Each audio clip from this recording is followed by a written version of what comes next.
Hi hello ಎಲ್ರಿಗೂ ನಮಸ್ಕಾರ. Welcome to wish classes YouTube channel. ಪ್ರಸ್ತುತವಾಗಿ ಭಾರತ ಮತ್ತು ಜಗತ್ತಿನಾದ್ಯಂತ ಎಲ್ಲೆಡೆ ಸುದ್ದಿಯಾಗಿರುವ ನಿಮಿಷ ಪ್ರಿಯಾಳ ಮರಣದಂಡನೆ ಶಿಕ್ಷೆಯ ದಿನಾಂಕ ಮುಂದೂಡಲಾಗಿದೆ. ಭಾರತೀಯ ನಾಗರಿಕಳಾದ ಈ ನಿಮಿಷ ಪ್ರಿಯರವರು ಕೇರಳ ರಾಜ್ಯದ ಪಲಕ್ಕಾಡ್ ಜಿಲ್ಲೆಯ ನಿವಾಸಿಯಾಗಿದ್ದು ಅಲ್ಲಿಯೇ ತಮ್ಮ ನರ್ಸಿಂಗ್ ವಿದ್ಯಾಭ್ಯಾಸವನ್ನು ಮುಗಿಸಿದ್ದರು. ಭಾರತದಲ್ಲಿ ಅತಿ ಹೆಚ್ಚು ನರ್ಸಿಂಗ್ ವಿದ್ಯಾರ್ಥಿಗಳನ್ನು ಹೊಂದಿದ ಈ ಕೇರಳದಿಂದ ಅಲ್ಲಿನ ವಿದ್ಯಾರ್ಥಿಗಳು ಉದ್ಯೋಗ ಅರಸಿಕೊಂಡು ಗಲ್ಫ್ ರಾಷ್ಟ್ರಗಳಿಗೆ ವಲಸೆ ಹೋಗುತ್ತಾರೆ. ಅದೇ ರೀತಿಯಾಗಿ ಗಲ್ಫ್ ರಾಷ್ಟ್ರಗಳಲ್ಲಿ ಒಂದಾದ ಭಾರತದಿಂದ ಸರಿಸುಮಾರು 3,500 ಕಿಲೋಮೀಟರ್ ದೂರವಿರುವ ಯೆಮನ್ ದೇಶಕ್ಕೆ ಉದ್ಯೋಗ ಅರಸಿ ಹೋಗುವವರು ಹೆಚ್ಚು. ಆ ಸಾಲಿನಲ್ಲಿ 2008ರಲ್ಲಿ ಹೋಗಿದ್ದು ಈ ನಿಮಿಷ ಪ್ರಿಯ ಎಂಬುವವರು. ಇವರು ಯೆಮನ್ ದೇಶದ ರಾಜಧಾನಿ ಸನಾಗೆ ಹೋಗಿ ಅಲ್ಲಿಯೇ ವೃತ್ತಿ ಆರಂಭಿಸಿದ್ದರು. ವೃತ್ತಿಯಲ್ಲಿ ಮುಂದುವರಿಯುತ್ತಾ ಆ ನೆಲದಲ್ಲಿಯೇ ಸ್ವಂತ ಆಸ್ಪತ್ರೆ ಕಟ್ಟುವ ಕನಸನ್ನು ಹೊಂದಿದ್ದರು.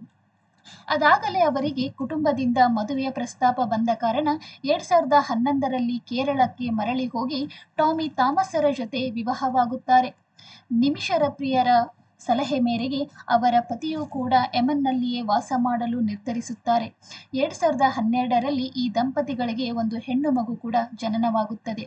ನಿಮಿಷ ಪ್ರಿಯರವರಿಗೆ ಆಸ್ಪತ್ರೆ ನಿರ್ಮಾಣದ ಕನಸು ಮತ್ತೆ ಚಿಗುರೊಡೆಯುತ್ತದೆ. ಆದರೆ ಆ ಕನಸಿಗೆ ಅಡ್ಡಿ ಬರುವುದು ಯೆಮನ್ ದೇಶದ ಕಾನೂನು. ಅಲ್ಲಿನ ಕಾನೂನಿನ ಪ್ರಕಾರ ವಿದೇಶಿಗರು ಯೆಮನ್ ದೇಶದಲ್ಲಿ ಸ್ವಉದ್ಯೋಗ ಆರಂಭಿಸಬೇಕಾದರೆ ಯೆಮನ್ ದೇಶದ ನಾಗರಿಕನ ಪಾಲುದಾರಿಕೆ ಹೊಂದಿರಬೇಕಾಗುತ್ತದೆ. ಈ ಕಾನೂನನ್ನು ಪಾಲಿಸಲು ಪಾಲುದಾರನ ಹುಡುಕಾಟದಲ್ಲಿದ್ದಾಗ ಸಿಕ್ಕ ವ್ಯಕ್ತಿಯೇ ಯೆಮನ್ ನಾಗರಿಕ, ಬಟ್ಟೆ ಅಂಗಡಿ ಮಾಲೀಕ ತಲಾಲ್ ಅಬ್ದೋ ಮೆಹದಿ.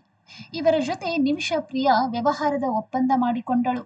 2014ರಲ್ಲಿ 14 ಹಾಸಿಗೆಯುಳ್ಳ ಆಸ್ಪತ್ರೆಯನ್ನು ನಿರ್ಮಿಸಿದಳು.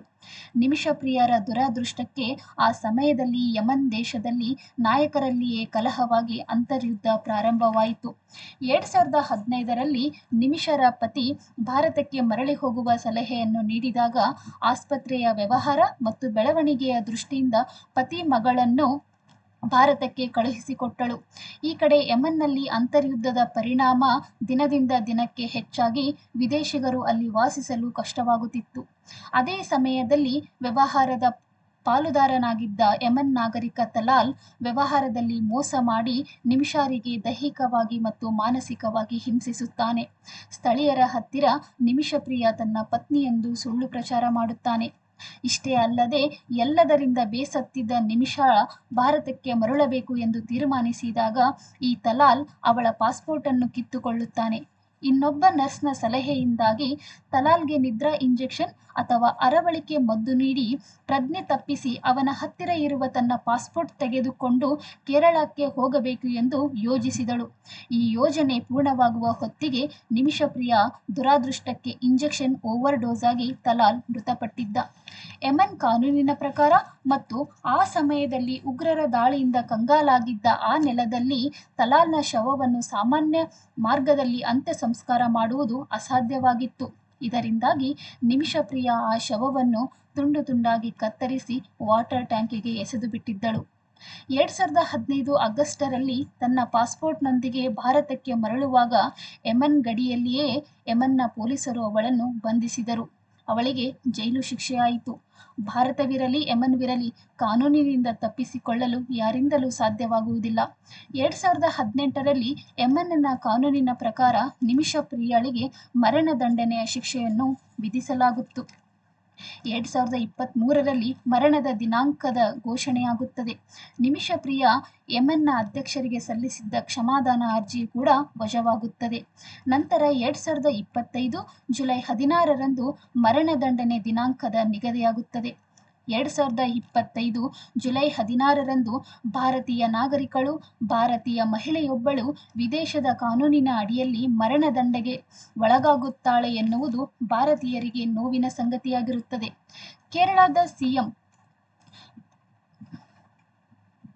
ಪಿಣರಾಯಿ ವಿಜಯನ್ನವರು ಪ್ರಧಾನಮಂತ್ರಿ ಶ್ರೀ ನರೇಂದ್ರ ಮೋದಿರವರಿಗೆ ಪತ್ರ ಬರೆದು ಶಿಕ್ಷೆ ತಪ್ಪಿಸುವಂತೆ ಮನವಿ ಸಲ್ಲಿಸುತ್ತಾರೆ. ಕೆಲವು ಭಾರತೀಯರು ನಿಮಿಷ ಪ್ರಿಯಾಳ ಪರವಾಗಿ ಅಭಿಯಾನ ಪ್ರಾರಂಭಿಸಿ ಬ್ಲಡ್ ಮನಿಗಾಗಿ ಸರಿಸುಮಾರು 8 ಕೋಟಿ ರೂಪಾಯಿಯನ್ನು ಸಂಗ್ರಹಿಸುತ್ತಾರೆ. ಇಲ್ಲಿ ಬ್ಲಡ್ ಮನಿ ಎಂದರೆ ಕೊಲೆಯಾಗಿರುವ ವ್ಯಕ್ತಿಯ ಕುಟುಂಬಕ್ಕೆ ಮನವಿ ಮಾಡಿಕೊಂಡು ಅವರಿಗೆ ಒಪ್ಪಂದದ ಮೇರೆಗೆ ಹಣವನ್ನು ನೀಡಿ ಶಿಕ್ಷೆಯಿಂದ ಪಾರಾಗುವುದಾಗಿದೆ. ಆದರೆ ಯೆಮೆನ್ನ ಕಾನೂನಿನ ಪ್ರಕಾರ ಅಲ್ಲಿಯ ನಾಗರಿಕನನ್ನು ಕೊಲೆ ಮಾಡಿರುವ ವ್ಯಕ್ತಿಯನ್ನು ಸ್ವತಃ ಆತನ ಕುಟುಂಬದಿಂದಲೇ ರಕ್ಷಿಸಲು ಸಾಧ್ಯವಿಲ್ಲ. ಇದಾಗಿಯೂ ಹಲವಾರು ಮನವಿಯ ಮೇರೆಗೆ ಭಾರತದ ವಿದೇಶಾಂಗ ಇಲಾಖೆ ಯೆಮೆನ್ನ ವಿದೇಶಾಂಗ ಇಲಾಖೆಯೊಂದಿಗೆ ಹಲವಾರು ಬಾರಿ ಮಾತುಕತೆ ನಡೆಸಿದರೂ ವಿಫಲವಾಗಿದೆ. ಭಾರತದ ಮಾನ್ಯ ಸರ್ವೋಚ್ಚ ನ್ಯಾಯಾಲಯವೂ ಅಸಾಧ್ಯವೆಂದು ಕೈಚೆಲ್ಲಿದೆ. ಇದೆಲ್ಲದರ ನಂತರ ಇನ್ನೇನು ಜುಲೈ 16ಕ್ಕೆ ಮರಣದಂಡನೆಗೆ ನಿಮಿಷಪ್ರಿಯ ಒಳಗಾಗುತ್ತಾಳೆ ಎನ್ನುವರಷ್ಟಿಗೆ ಜುಲೈ 15ಕ್ಕೆ ಒಂದು ಮಾಹಿತಿ ಬರುತ್ತದೆ. ನಿಮಿಷಪ್ರಿಯ ಮರಣದಂಡನೆ ದಿನಾಂಕ ಮುಂದೂಡಲಾಗಿದೆ ಎಂದು. ಇದು ಹೇಗೆ ಸಾಧ್ಯವಾಯಿತು ಎಂದರೆ, ಈ ಪ್ರಕರಣಕ್ಕೆ ನಿಮಿಷಪ್ರಿಯಳ ಪಾಲಿಗೆ ದೇವರು ಅಥವಾ ಅದೃಷ್ಟ ಎನ್ನುವ ಪದಗಳನ್ನು ಮೀರುವ ವ್ಯಕ್ತಿಯ ಆಗಮನವಾಗಿದೆ. ಅವರೇ the grand Mufti of India ಎಂದು ಖ್ಯಾತಿಯಾಗಿರುವ ಮುಸ್ಲಿಂ ನಾಯಕ ಎ.ಪಿ. ಅಬೂಬಕರ್ ಮುಸ್ಲಿಯಾರ್. 1931 ಮಾರ್ಚ್ 22ರಂದು ಕೇರಳದ ಕಾಂತಪುರದಲ್ಲಿ ಜನಿಸಿದ ಇವರು ಸುನ್ನಿ ಮುಸ್ಲಿಮರಾಗಿದ್ದು, ಯೆಮನ್ ದೇಶದ ಶೇಖ್ ಅಬೀಬ್ ಉಮರ್ ಬಿನ್ ಹಫೀಜರ ಜೊತೆಗೆ ಬ್ಲಡ್ ಮನಿಗೆ ಸಂಬಂಧಿಸಿದಂತೆ ಮಾತುಕತೆ ನಡೆಸಿದ್ದಾರೆ ಎನ್ನಲಾಗಿದೆ. ಈ ಮಾತುಕತೆಯು ಉಭಯ ದೇಶಗಳ ಧಾರ್ಮಿಕ, ರಾಜಕೀಯ ಮತ್ತು ಕಾನೂನಾತ್ಮಕ ಮಾತುಕತೆಯಾಗಿದ್ದು, ಇದರ ಫಲವಾಗಿ ಸದ್ಯಕ್ಕೆ ನಿಮಿಷಪ್ರಿಯಳ ಮರಣದಂಡನೆ ಶಿಕ್ಷೆಯ ದಿನಾಂಕವನ್ನು ಮುಂದೂಡಿದ್ದು ಭಾರತೀಯರಿಗೆ ಸಮಾಧಾನದ ಸಂಗತಿಯಾಗಿದೆ. ತನ್ನನ್ನು ತಾನು ಉಳಿಸಿಕೊಳ್ಳಲು ಅರಿಯದೇ ಮಾಡಿರುವ ತಪ್ಪಿಗೆ ಯೆಮೆನ್ನ ಇಸ್ಲಾಮಿಕ್ ಶರಿಯಾ ಕಾನೂನನ್ನು ಗೌರವಿಸುತ್ತಾ ಒಂದು ಕ್ಷಮಾದಾನದ ನಿರೀಕ್ಷೆ ಭಾರತೀಯರದ್ದಾಗಿದೆ. ತಲಾಲ್ ಕುಟುಂಬದವರನ್ನು ಮತ್ತು ನಿಮಿಷಪ್ರಿಯ ಕುಟುಂಬವನ್ನು ಪರಿಗಣಿಸಿ ಸರ್ವಸಮ್ಮತ ನ್ಯಾಯದ ತೀರ್ಪನ್ನು ಭಾರತೀಯರೆಲ್ಲರೂ ಎದುರು ನೋಡುತ್ತಿದ್ದಾರೆ. ಅರಿತೋ ಅರಿಯದೇನೋ ಎಂದಿಗೂ ಯಾವತ್ತೂ ಕಾನೂನನ್ನು ಕೈಗೆ ತೆಗೆದುಕೊಳ್ಳಬೇಡಿ. Thank you.